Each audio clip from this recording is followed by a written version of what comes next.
Okay, we back at it. Part 2. Skope TV. My man Inferno from DC. Inferno, you still with me tonight? Yes, I am still with you. I just poured myself a beer. And what beer is that? It's a Heineken. Nice. Nothing wrong with a Heineken. Easy, man. I'm not going hard like you. No. It's all good. Now, I gotta ask you this question because I gotta know. What are two of your favorite cities that you've spun at, and why? Well, hey, there's always Vegas. Vegas is like a 24-hour party out there, so that's always a cool vibe. There's usually spin out at the bank over at Bellagio. And hey, man, Boston, dude. Oh, okay. Yeah, man. Wow. Good time. I've spun out there a few times, man. I gotta give a shout out to Boston. All right, you hear that, all the Boston listeners. There we go. That's some big things. Now, I gotta ask you, what's your nationality? I'm actually 3/4 Filipino and 1/4 Chinese. Now, how did your wonderful Filipino and Chinese parents react when you said, Mom, Dad, I'm gonna be a DJ?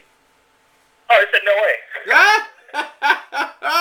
No way. Are you kidding me? I was 15 years old at the time, and I was like, hey, I really want to do this DJ thing, and I just need a loan for the month for the gear.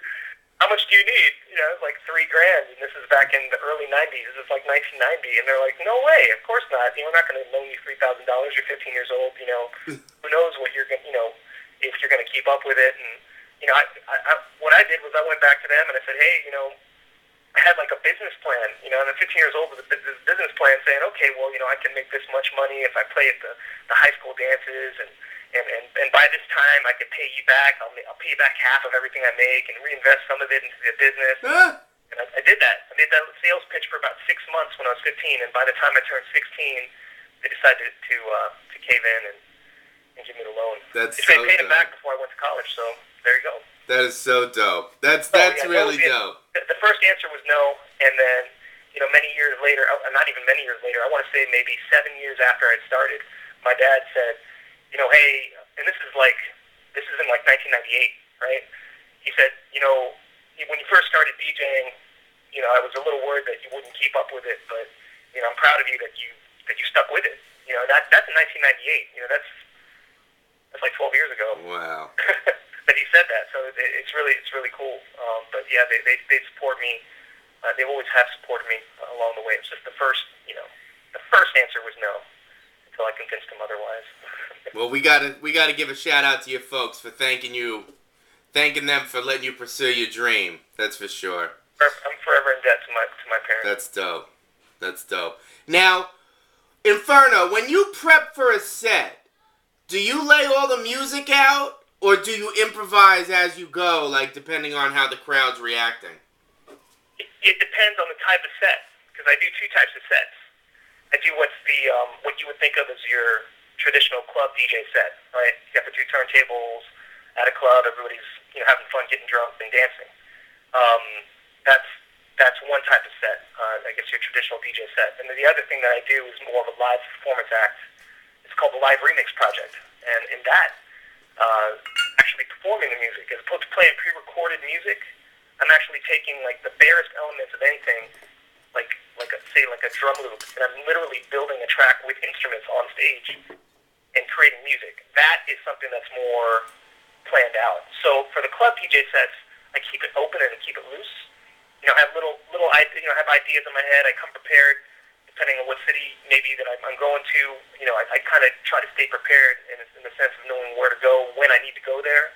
But I always vibe with the crowd when I'm in a club, doing a regular club DJ set. But when it's my live remix project, that's something where I'm like a band. I'm like a one-man band. I rehearse. I plan a set out, and it's literally from top to bottom, extremely busy. Building tracks live on stage. It's a lot more involved and a lot more intense. And that I lay my tracks, that's something I prepare for. That's dope. Now, Inferno, how did being the DJ on Madonna's tour help boost your stock in the clubs and the industry? Well, it knocked down a lot of doors. That's basically what it did. I guess more people are willing to book you if you have that type of experience on your belt. I think that's what it's done from a perception standpoint.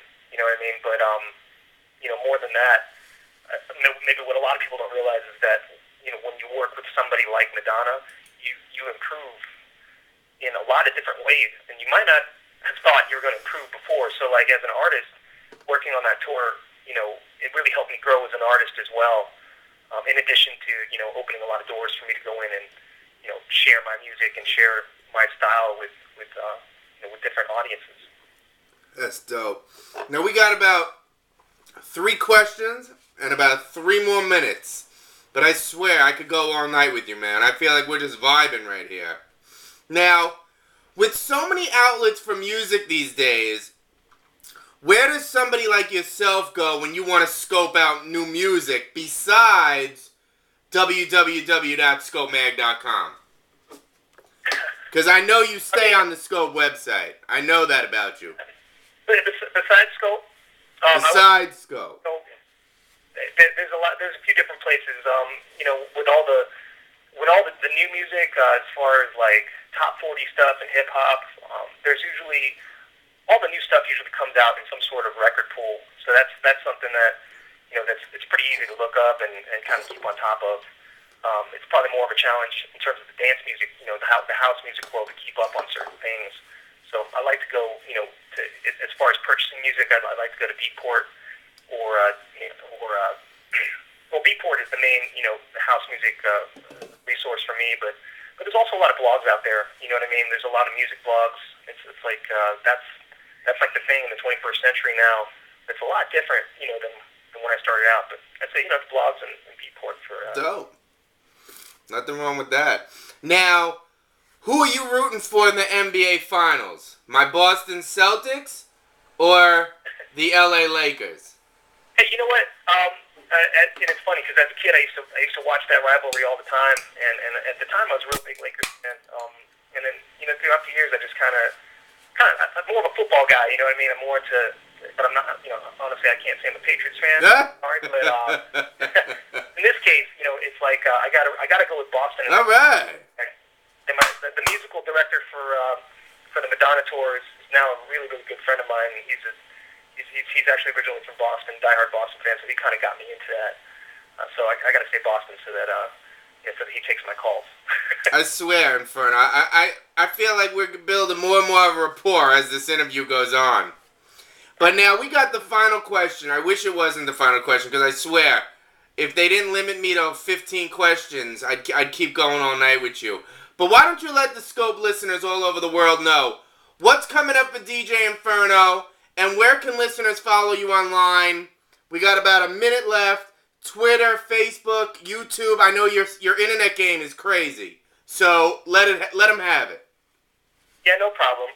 Right now, what you're going to look out from me for the rest of the year is just a lot more production, a lot more club gigs, and a lot more live remix project performances and shows coming up later this year. So that's all kind of developing. But if you want to look up any info on me, the main page is djinferno.com, and that's Inferno with an E, not an I. And then, you can also follow me on Twitter. But all the links are there. So my Facebook page, my YouTube page, my Twitter is also there as well. So if you just go to that one page, you'll get all the links that you need to go to. Really easy to remember, djinferno.com. And also you can go to Google and just do DJ Inferno, because I did that earlier. And a whole slew of stuff comes up. I mean, your YouTube game is crazy. Yeah, I got a lot of videos up there, man. So if you ever want to see, I even tell the young DJs sometimes, that don't really have the opportunity to go out to clubs very often and see, how, just another take on how you might want to mix your music. It's good to go to YouTube. You can check out my YouTube page and just see what I do. It's not, necessarily to say I'm the best in the world, but this is my style, and this is maybe something that might be a little different to you. Go and check that out. You might learn, something you might not. You might not even like it, but check it out. And then, the live remix project, you need to see that live remix project material on YouTube to really see and get the idea of how that all works. creating music on stage. That's right. Yeah. That's right. Skope TV, DJ Inferno, it's been a pleasure. We'll be back soon. Thank you very much.